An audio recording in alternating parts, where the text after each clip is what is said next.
Our meeting was the annual general body meeting of the Geological Society of Goa, which is a body which believes in the preservation of the natural resources, especially the earth resources of Goa. Today, after the meeting, we had a very good talk by Dr. Antonio Mascarenhas, a retired scientist of National Institute of Oceanography from Dana Paula. We agree with his opinion that the current draft CRZ notification has many loopholes, especially the change in boundary line from 200 meters to 50 meters. It will create a lot of confusion in the minds of the people.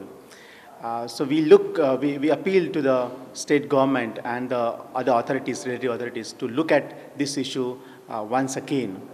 Because there are various minor issues which are related to this. We have been, of course, we do support tourism activity, and it is a backbone of our state. But we, as people of Goa, should be also responsible for the nature and the safety of our people. So, the government and the associated departments should consider, should take in account the opinion of the experts, and we as Geological Society of Goa are always open for such any association with the government.